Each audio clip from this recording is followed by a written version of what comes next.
Hello and welcome to the next episode of the Self Development with Tactics podcast. And I'm your host, Christopher Walch, and I'm an 18-year-old graphic design student from Austria. And today, as you can see in the background, or here,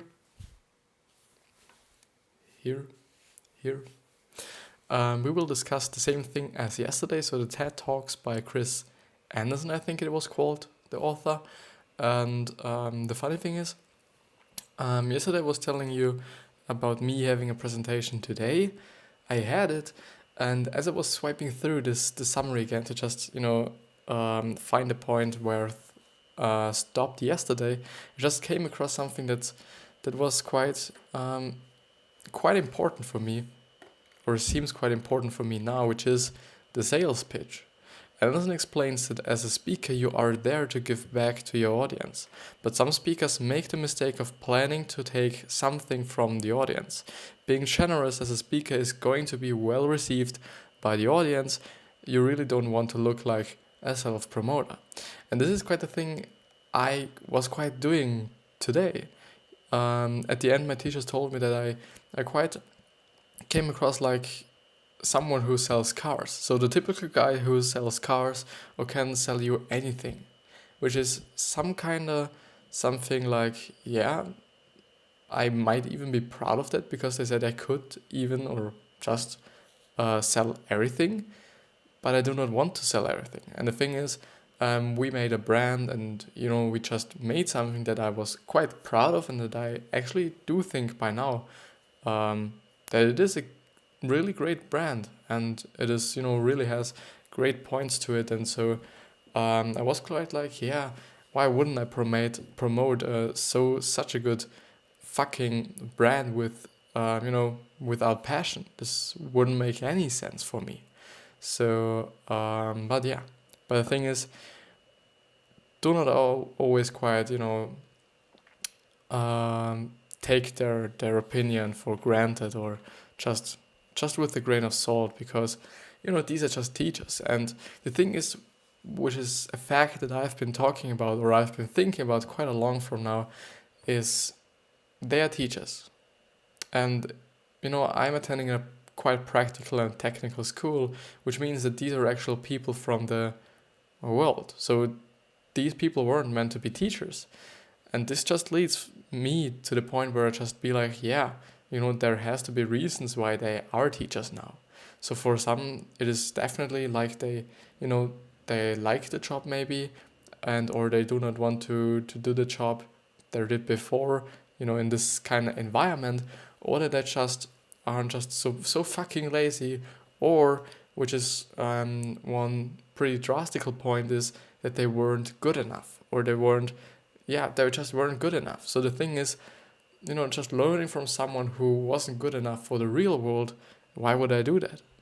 And so for me, it feels like, yeah, you should always take it with a grain of salt, and just really, if you need an opinion, just, go outside the world and just look for someone to admire and work for them, and then just see, yeah, this is the real thing. But it doesn't mean that the teachers are talking about the real thing and they are just so knowledgeable or whatever in terms of my school, because it's, as I said, it's technical and these people were initially in the real world. So yeah, but this besides that doesn't mean that they are totally shit and they can't do anything. I do not want to say this. They just ahead of me. These are just facts. These people are just ahead of me.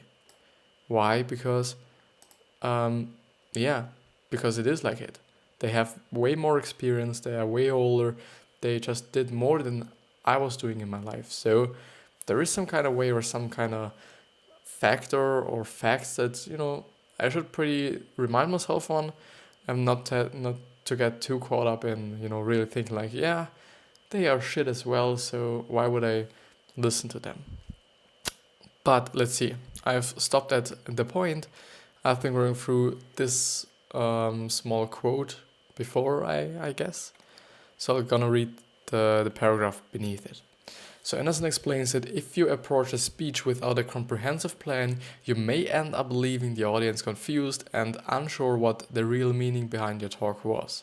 There needs to be what Anderson calls a through line, something to connect your speech together and comment them, or and a common theme throughout your narrative, which is pretty important. Especially the first thing they pointed out, that you should actually know what the speaker was talking about, or what he wants to point to or point at. This is pretty important because if you just have a speech, or just make a speech, or hold a speech, or approach a speech, and nobody knows what you're talking about, then it's just quite worthless, because the whole effect went away, and it's just like you hadn't done it. So people just feel the same as before. So however, do not get fooled into thinking a through line means you can only tell one story or one talk about one topic. Anderson explains that you just need to be able to connect the stories and topics. There needs to be a seamless journey that the audience can take without any abrupt leaps or jumps. Take the audience through a straightforward journey from beginning to end. Hopefully everyone will reach the destination you intend, which is, at my point of view, what seems to be just a goal of every presentation, to get the audience or the listeners to where you want them to get, which is actually something that you can really be proud of if you just accomplish it. If you're just like, you're for example Tony Robbins, and you really want the guys be so fucking motivated after you've spoken to them, you really just achieve it. This is great. This is really just great, because you first of all, you got your money because you're holding the speech, or maybe you even do it for free, which is totally fine, and I would totally do it if I had the opportunity, and you help people in your progress.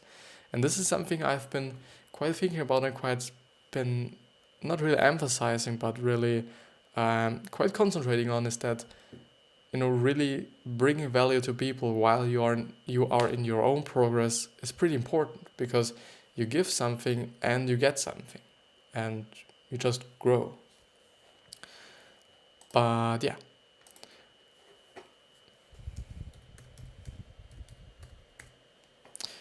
The throughout line.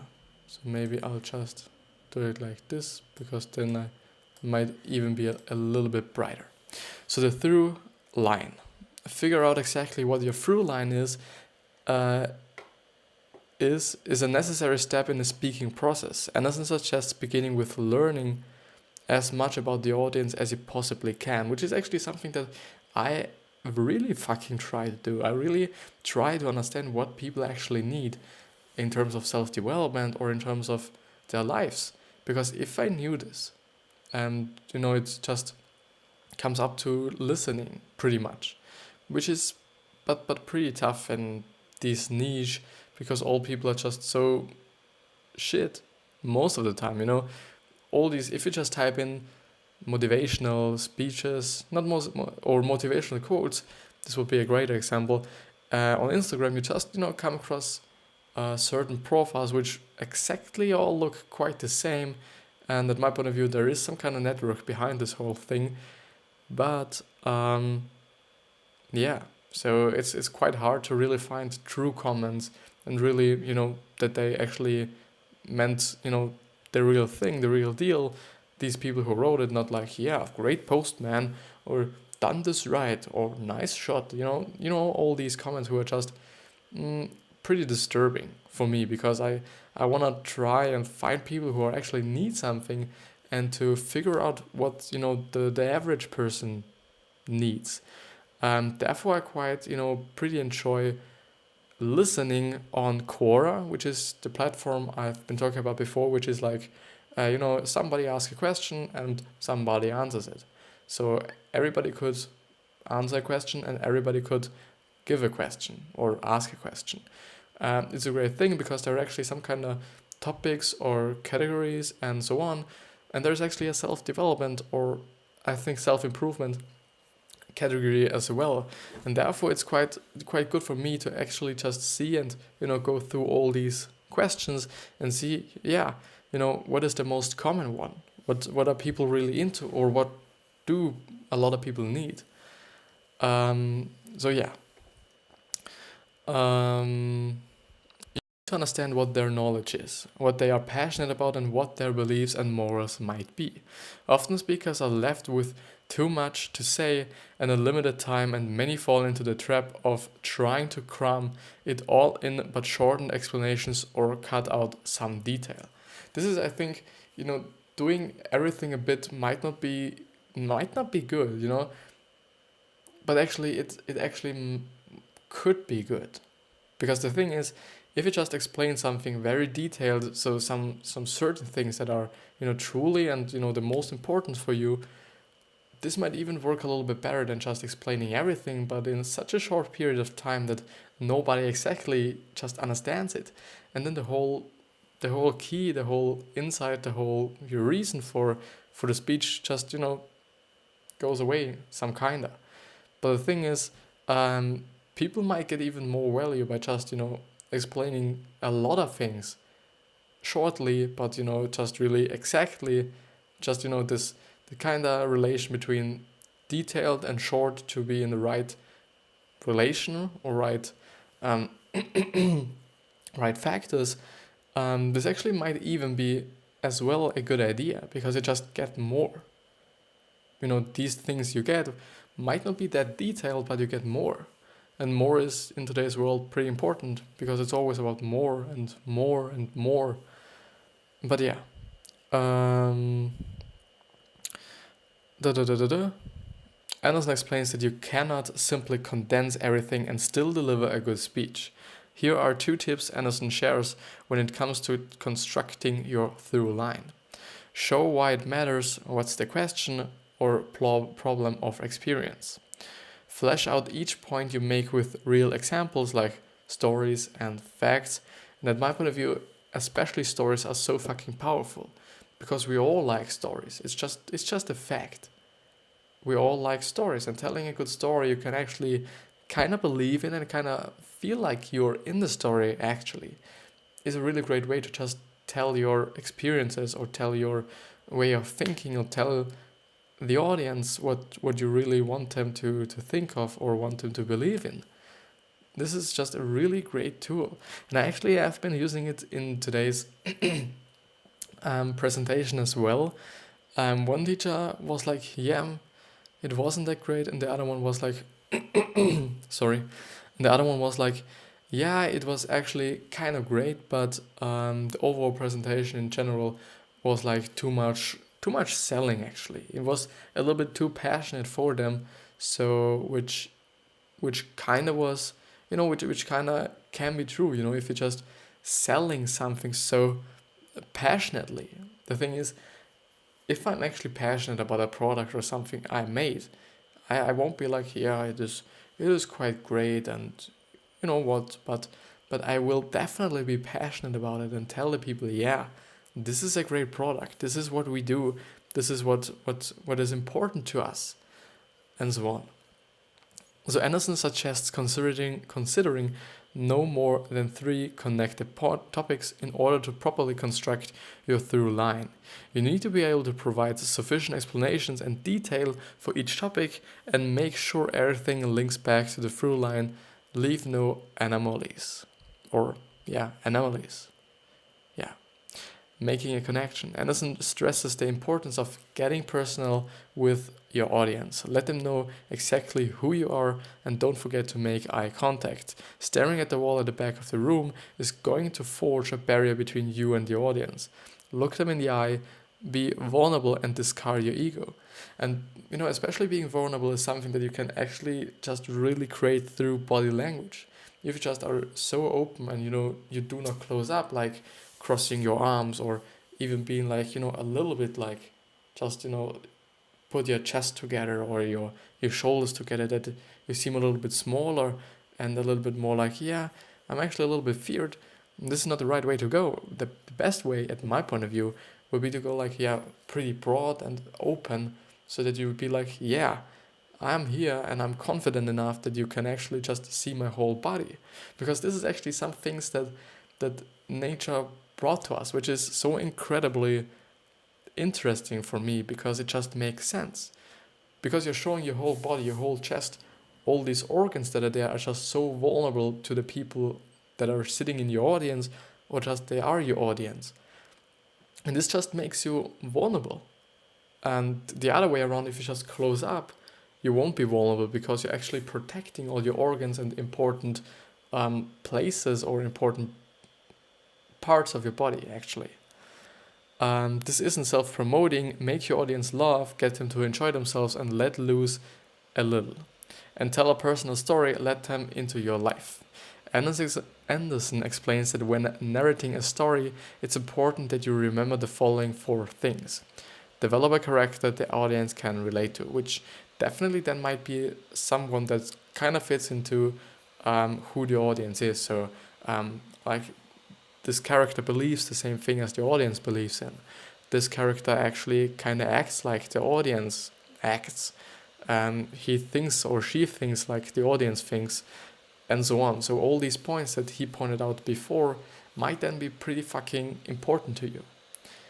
Ensure your story has an element of tension, which means like it might be an underdog story. Yeah, just really struggle to really come to the top, and then on the halfway through there's just some kind of boss and he just fucks you up, and then you get thrown back a long way again, and then you really have to work again and work again and work again, and someday you are at the end of your story, or you just achieved your goal, which is not really the intention. Just thinking like a movie maker, or just thinking like this. So what would be interesting to have in a story? A character, some kind of bad guy or bad girl, or someone who is just bad, or something that is actually just bad, and just to really create the tension.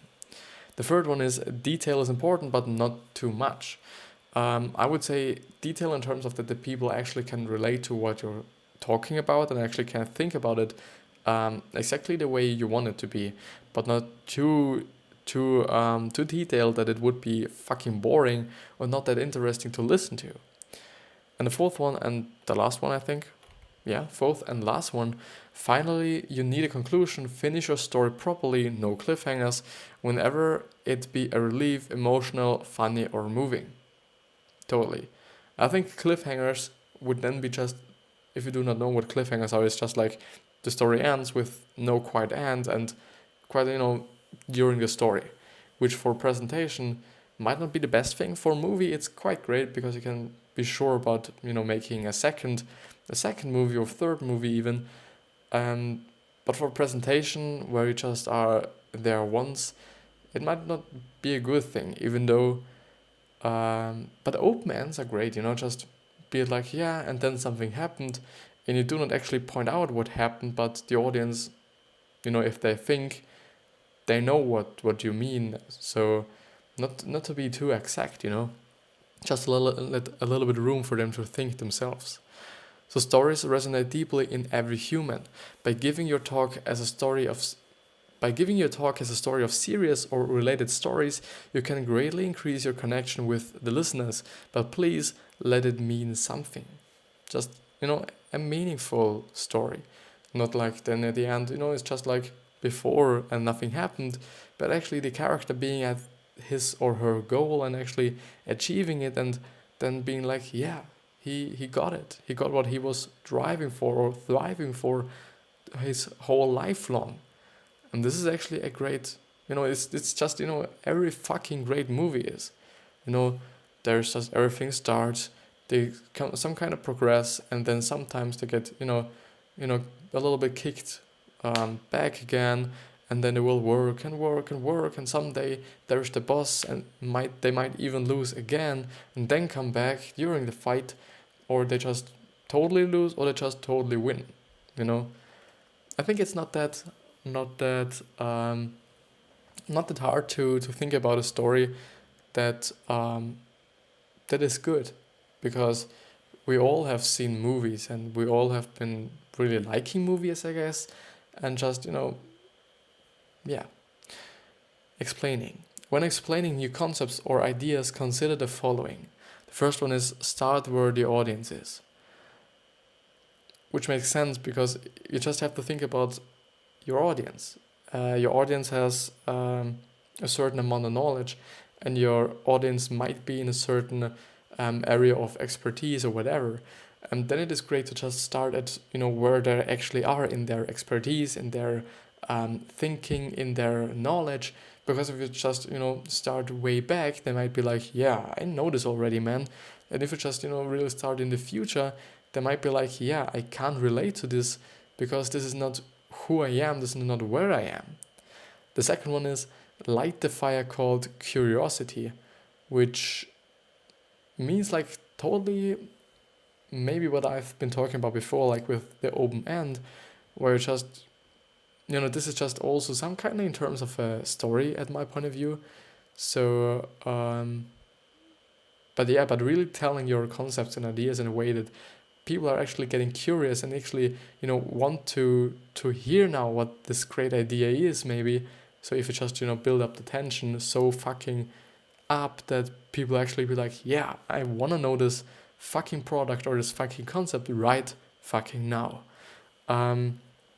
The thing is, yeah, it's a great thing.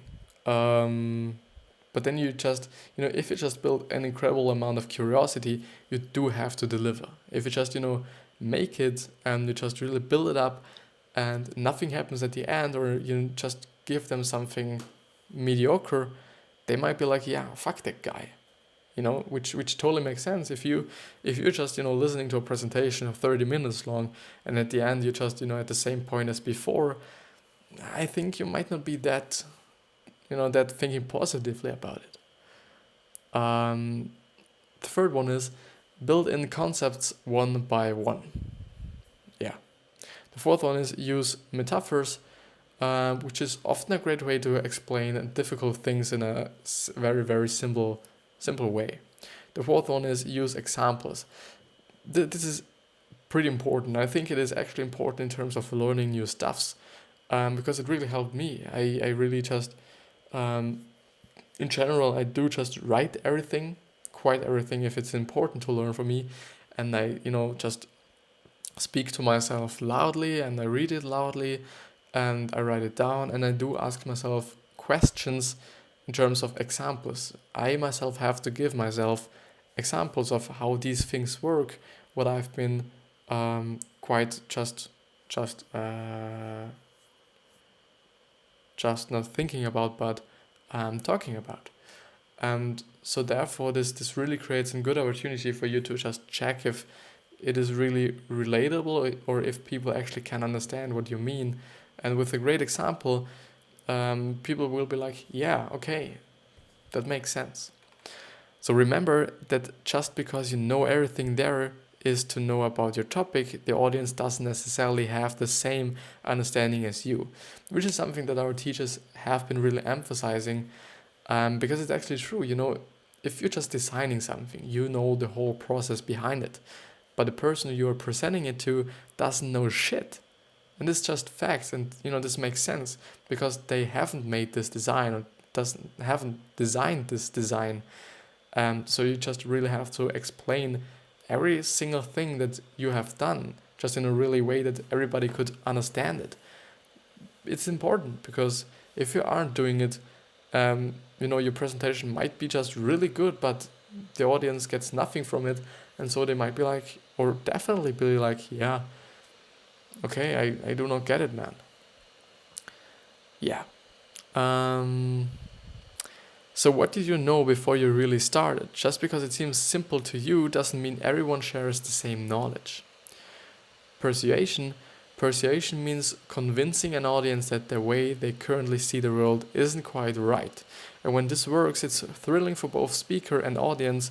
It requires taking down the parts that aren't working and rebuilding something better. And I do actually think about why he is putting up the fans so fucking much right now. Because it doesn't actually make any sense. Because there's nothing additionally open than before. Don't know why he is cranking up so much. I do not know why.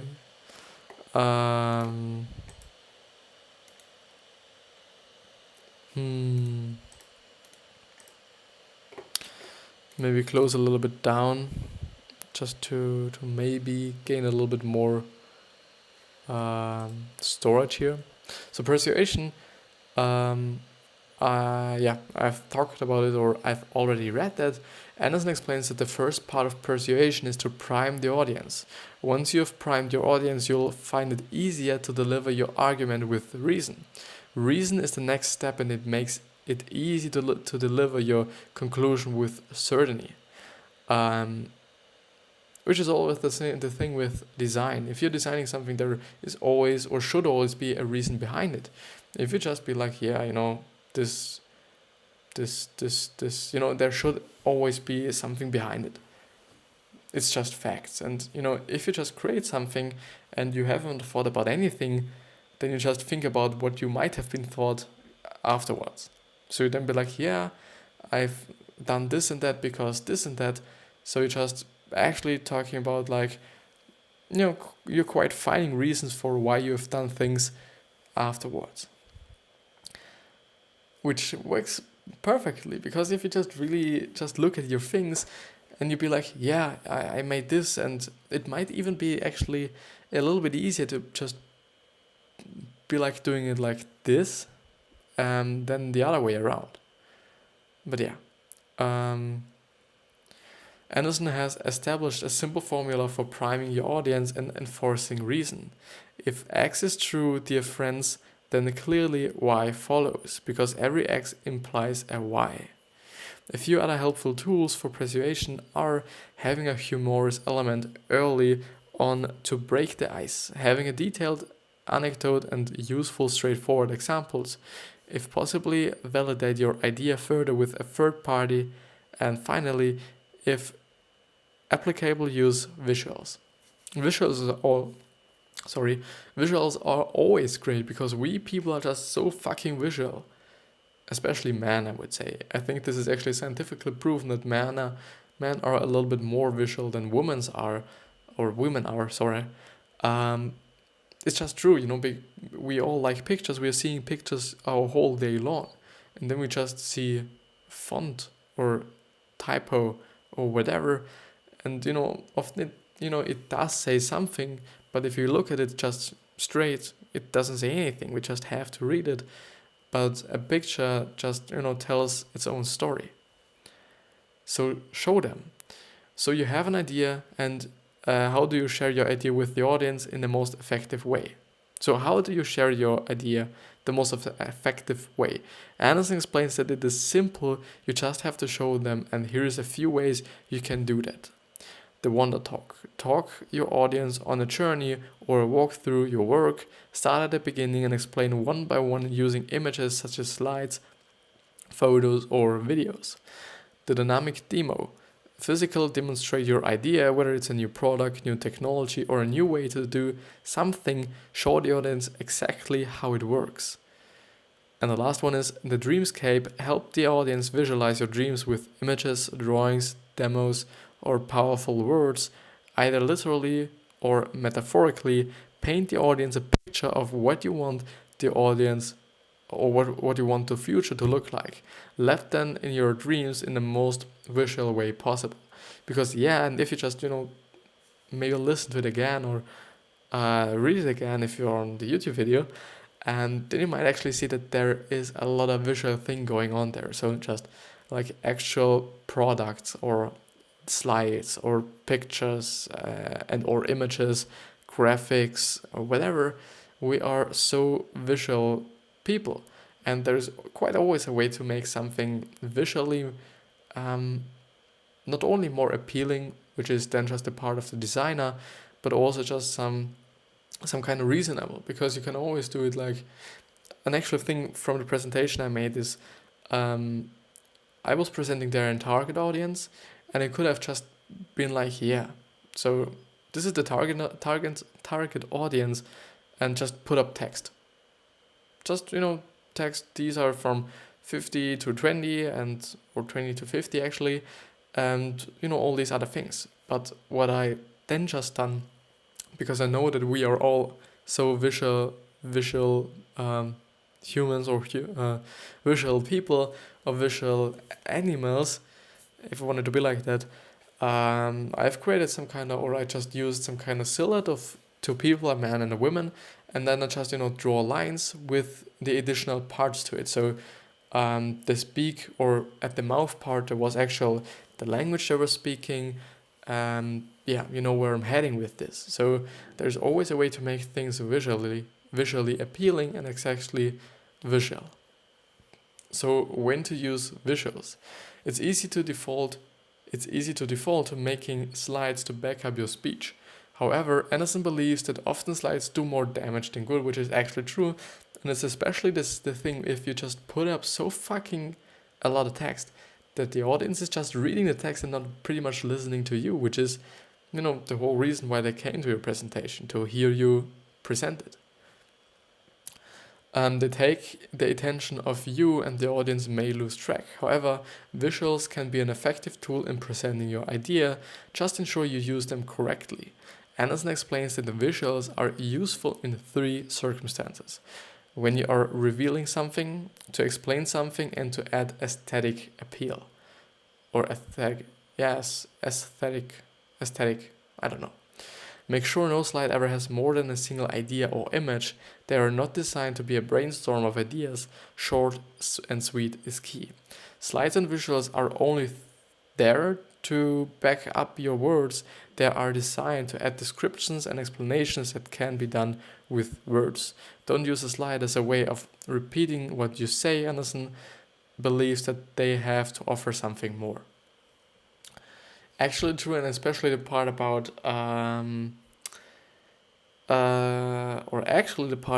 you should only use them to back up your speech might not be.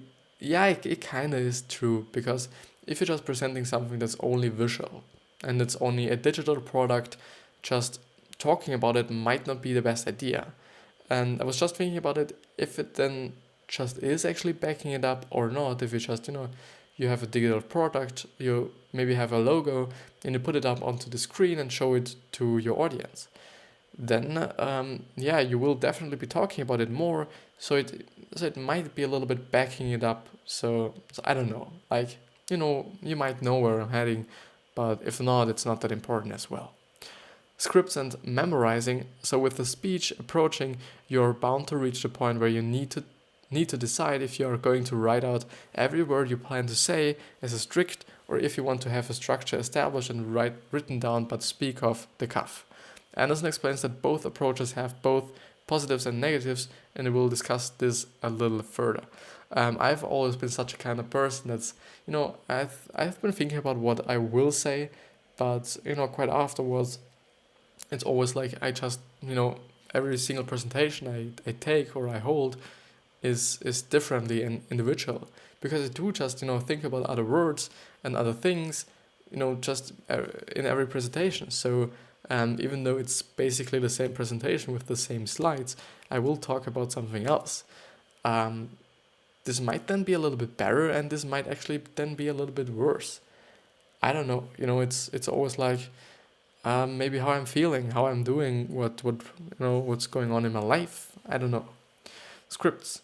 If you choose to write a script, then you'll know that everything you need to say is written down. You won't waste any time trying to remember what's next. However, it needs to be practiced and delivered in a way that it doesn't sound scripted, because it then might be a little bit authentic or not authentic actually.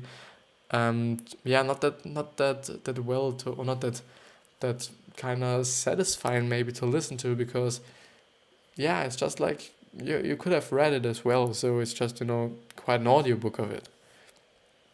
So Anderson explains that referring to your script every now and then is okay, but you need to look up at the audience and make eye contact as regularly as possible.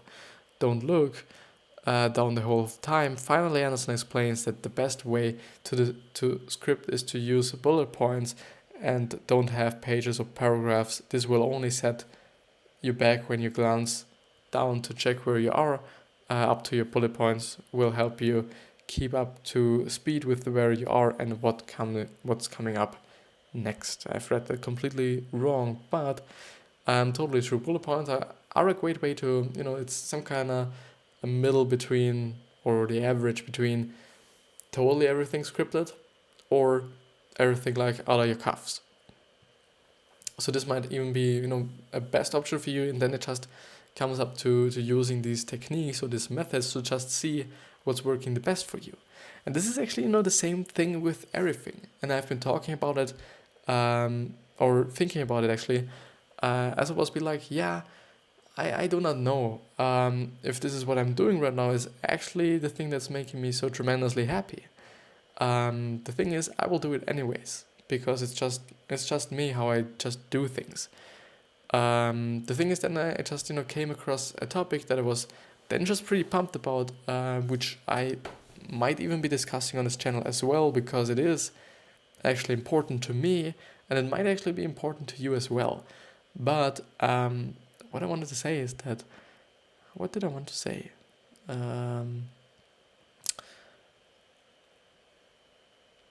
So never mind. Unscripted.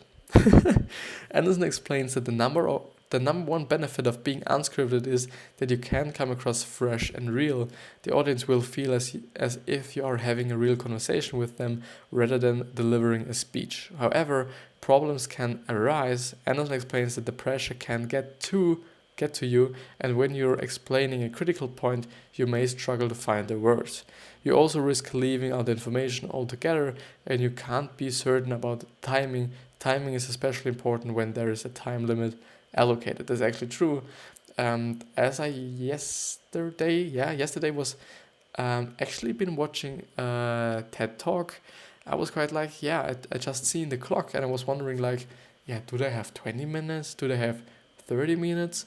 Do they even have just 10 minutes or 9 minutes? Because these videos aren't quite that long most of the time. There are quite long videos as well. But I actually wondered, and like having just so a critical, and I think it's especially in TED Talks, it's not like something to maybe not joke about, because I think that they might be even just pretty strict about their time limits. Because it would make sense, because if you just have a certain amount of people you have to get through on these days, just one taking up another half an hour might not be that great organization-wise. The importance of rehearsals. Anderson stresses the importance of rehearsing and the benefit this will have on your talk. Not rehearsing is one of the biggest mistakes you can make, and don't rehearse. It's REHEARSE once or twice. Do it over and over until you are confident. Rehearse in front of other people and work on completing your story within your defined time. Ask for feedback and take this on board. I do actually have to look at what... No, I closed my tab. I do actually have to just see what this actually means. Rehearse. Yeah, makes sense. You should probably know what you're talking about. So your goal is to end up with a talk whose structure is second nature to you, so that you can concentrate on meaning what you say. Totally true. You shouldn't be just so crippled up by the structure you have and not be like, during the presentation, no, I can't be talking about this right now because this is not my structure and it might not feel good and might, this is actually something from Gary Vee now. I've been listening to a podcast, not the latest one, but some one that's isn't that old. The thing is, he was then talking about life is pretty simple, but we all make it so fucking complicated, and it's totally true in terms of how I'm thinking. This is, you need more money, then work. If you're unhappy, do something that makes you happy. It's the thing is, you can say it pretty easily and it might sound that simple.